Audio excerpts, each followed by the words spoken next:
പാലസ്തീനിലെ റാഫയിൽ മരിച്ചു വീഴുന്ന നിരപരാധികളോട് താതാത്മ്യപ്പെടാനെന്ന വണ്ണം കേരളത്തിലെ ചിലർ നടത്തിയ ഓൾ ഐസ് ഓൺ റാഫ എന്ന ക്യാമ്പയിനേക്കാൾ ലോക മനുഷ്യർ മുഴുവൻ ശക്തമായി ഓൾ ഐസ് ഓൺ റിയാസി എന്ന ക്യാമ്പയിൻ നടത്തേണ്ട വിധത്തിൽ കുഞ്ഞുകുട്ടികൾ പോലും അടങ്ങുന്ന നിരപരാധികളായ തീർത്ഥാടക സംഘത്തെയാണ് ജമ്മു കാശ്മീരിലെ റിയാസി ജില്ലയിൽ പാക് ബന്ധമുള്ളവരെന്ന് കരുതപ്പെടുന്ന തീവ്രവാദികൾ പതിയിരുന്ന് നടത്തിയ ആക്രമണത്തെ തുടർന്ന് തീർത്ഥാടകർ സഞ്ചരിച്ച ഒരു ബസ് തോട്ടിലേക്ക് മറിഞ്ഞ് 9 പേർ കൊല്ലപ്പെടുകയും 3-നും 50-നും ഇടയിൽ പ്രായമുള്ള 41 പേർക്ക് പരിക്കേൽക്കുകയും ചെയ്തു. തെരഞ്ഞെടുപ്പ് ഫലം പുറത്തു വന്ന ദിവസത്തിലെ ഈ ദാരുണമായ വാർത്ത പല മാധ്യമങ്ങളും റിപ്പോർട്ട് ചെയ്യുക പോലും ഉണ്ടായില്ല. തീർത്ഥാടകർ സഞ്ചരിച്ച ബസ്സിന് നേരെ ഉണ്ടായത് ഭീകരമായ തീവ്രവാദി ആക്രമണമായിരുന്നു. 10-ലധികം പേർക്കാണ് തീവ്രവാദികളുടെ വെടിയേറ്റത്. ആക്രമണത്തിൽ കൊല്ലപ്പെട്ട 2 വയസ്സുള്ള ആൺകുട്ടിയുടെ ചിത്രം ആരെയും കണ്ണീരണിയിക്കുന്നതായിരുന്നു. മുൻപ് സിറിയയിൽ നിന്ന് യൂറോപ്പിലേക്ക് വന്ന അനധികൃത കുടിയേറ്റക്കാരുടെ ബോട്ട് മുങ്ങിയപ്പോൾ മരിച്ച അലൻ കുർദി എന്ന കുട്ടിയെ എല്ലാവരും ഓർക്കുന്നുണ്ടാകും.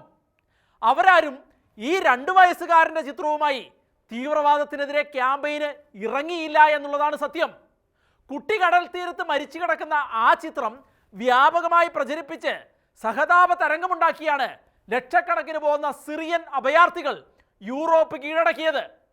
എന്നാൽ റിയാസ് ആക്രമണത്തിൽ ചോരക്കൊതിയന്മാരായ ഭീകരന്മാരുടെ തോക്കിനിരയായി പിടഞ്ഞു വീണ കുട്ടിയുടെ ചിത്രം ചുരുക്കം ചില മാധ്യമങ്ങൾ മാത്രമാണ് പുറത്തുവിട്ടത്. സുബോധമുള്ള ഏത് മനുഷ്യൻ്റെയും ഹൃദയത്തെ തകർക്കാൻ പോകുന്ന ഈ ചിത്രവും ഇതേക്കുറിച്ചുള്ള വാർത്തയും ഒന്നും സംപ്രേഷണം ചെയ്യാനോ അതേക്കുറിച്ചൊരു സ്റ്റോറി തയ്യാറാക്കാനോ പോലും ഇവിടുത്തെ മുഖ്യധാര മാധ്യമങ്ങളോ റാഫയിലേക്ക് നോക്കി പൊട്ടിക്കരയുന്ന ഓൺലൈൻ മനുഷ്യസ്നേഹികളോ തയ്യാറായിട്ടില്ല.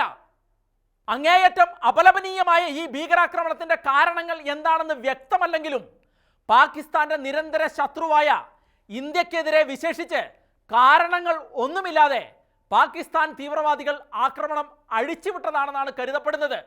മുച്ചൂടും മുടിഞ്ഞ് ഒരു ഗതിയുമില്ലാത്ത അവസ്ഥയിൽ പരമദാരിദ്ര്യത്തിലേക്ക് കൂപ്പുകുത്തുമ്പോഴും തീവ്രവാദത്തെ പ്രോത്സാഹിപ്പിക്കാനും വെടിമരുന്ന് വാങ്ങിച്ച് പൊട്ടിക്കാനും ഉത്സാഹം കാണിച്ച് ചിലർ മരണം വിതയ്ക്കുന്ന കാഴ്ചകളാണ് അവിടെ കാണുന്നത്. ഇത്തരം ഭീകരവാദികൾ കൂടുതൽ വിലപ്പെട്ട ജീവനുകൾക്ക് വില പറയുന്നതിന് മുൻപ് കേന്ദ്ര സർക്കാർ അവരെ പിടികൂടി തക്കതായ ശിക്ഷ നൽകുക തന്നെയാണ് വേണ്ടത്. അതേസമയം തന്നെ റാഫ ക്യാമ്പയിൻ നടത്തുന്നവർക്ക് അല്പമെങ്കിലും സാമൂഹ്യ പ്രതിബദ്ധതയുണ്ടെങ്കിൽ ഈ കുട്ടിയെ കൂടി അവരുടെ ക്യാമ്പയിനിൽ ഉൾപ്പെടുത്തേണ്ടതാണെന്ന് ഓർമ്മിപ്പിക്കുക കൂടി ചെയ്യുകയാണ്.